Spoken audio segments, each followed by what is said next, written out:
Hello everyone, this is Christopher Jackson. I'm going to be talking about my article which focused on leptin acting in the brain to affect glucagon release. The full title of the article is Leptin Acts in the Brain to Influence Hypoglycemic Counterregulation. Disparate Effects of Acute and Recurrent Hypoglycemia on Glucagon Release. The study was conducted at Yale University School of Medicine, Department of Internal Medicine, Section of Endocrinology, and was published in the American Physiological Society. Some background information pertaining to the article. Leptin is produced in adipose cells and is the hormone responsible for satiety, or feeling full. Leptin contrasts the hormone ghrelin, which is responsible for feeling hungry. Hypoglycemia is low blood sugar, which can be induced by adding too much insulin into a diabetic patient.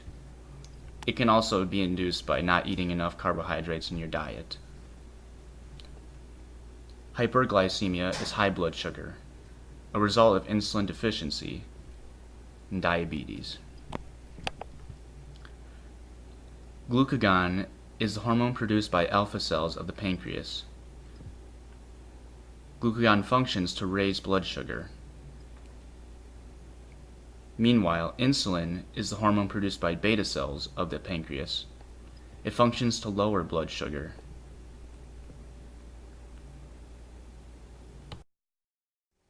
The ventromedial hypothalamus contains glucose-sensing neurons, which can sense hypoglycemia and cause an efferent response.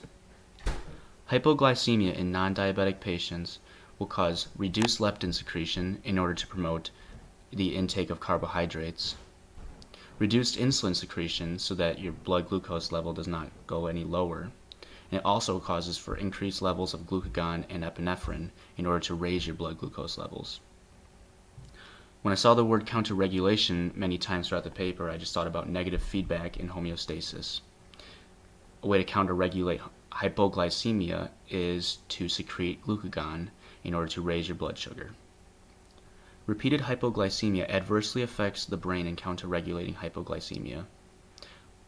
One day of having hypoglycemia is not as detrimental to the counterregulation of hypoglycemia that is over multiple days.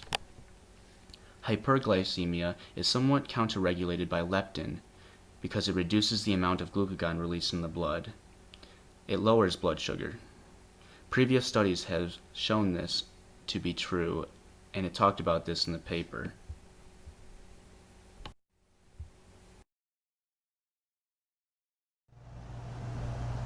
So what exactly is being studied in this paper? The experiments in this paper looked into the relationship between leptin and glucagon release in situations of hypoglycemia. As I mentioned in the previous slide, previous studies have found the relationship between leptin and reduced glucagon secretion during hyperglycemia. However, this paper looks into the relationship between leptin and glucagon secretion during hypoglycemia. Since glucagon raises blood sugar, if leptin caused glucagon to be reduced during hyperglycemia, why not see if this effect is similar during hypoglycemia? This presentation will focus on recurrent hypoglycemic studies, which is looking into hypoglycemia over the period of a few days. It also focuses on acute hypoglycemia, but I chose not to talk about that in this presentation. Materials and methods. Adult, male, non-diabetic Sprague Dawley rats were used in this study. They surgically inserted vascular catheters into the left carotid artery for sampling blood. This was useful because glucagon and insulin were able to be measured by radioimmunoassay.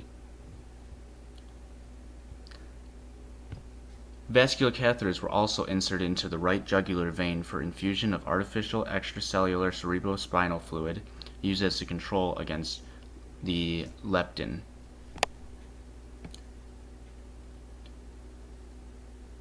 This vascular catheter was also used to infuse insulin into the rats during the first 3 days of hypoglycemia. Hyperinsulinic hypoglycemic clamp was used to induce hypoglycemia for 90 minutes in the rats after 3 days of insulin-induced hypoglycemia versus the 3-hour hypoglycemia fasting period used in the insulin-induced hypoglycemia.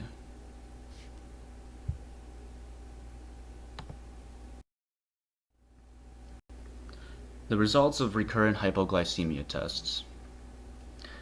In Figure 4, you can see that glucose levels of rats over the first 3 days was similar in the control rats, or the rats infused with artificial extracellular cerebrospinal fluid, and the leptin-infused rats during 3-hour periods of insulin-induced hypoglycemia.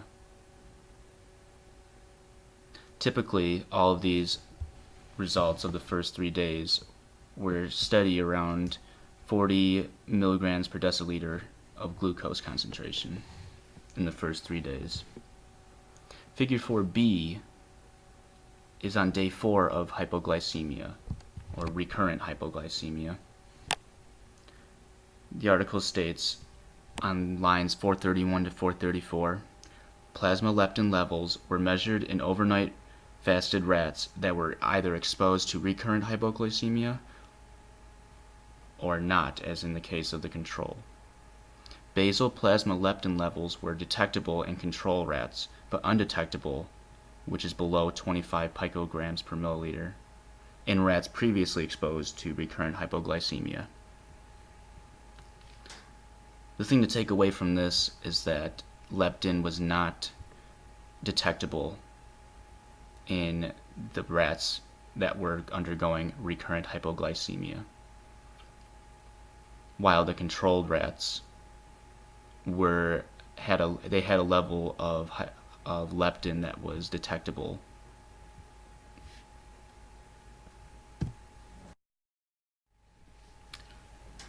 In Figure 6a, you'll see the relationship between glucagon levels and time with the hypoglycemic clamp.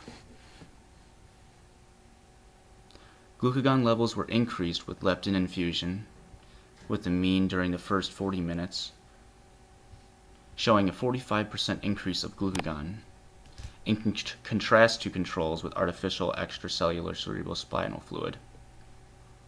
This shows an increased amount of glucagon in response to leptin infused in the recurrent hypoglycemic rats.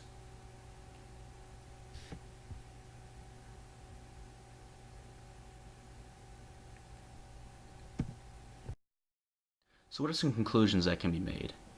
Figure 4a shows that glucose levels were not changed in the first 3 days of insulin-induced hypoglycemia. They underwent 3-hour periods of fasting in hypoglycemia. In Figure 4b, leptin was not detectable in recurrent hypoglycemic rats on the 4th day after an overnight fasting period.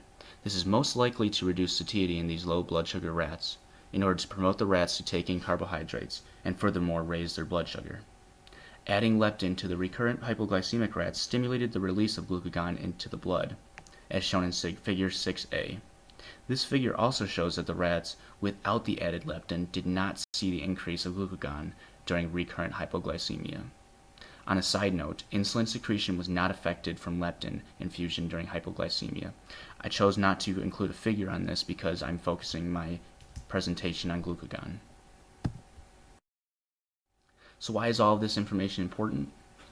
The data shown in this presentation may seem somewhat irrelevant. However, it can be extremely useful in patients with brittle type 1 diabetes.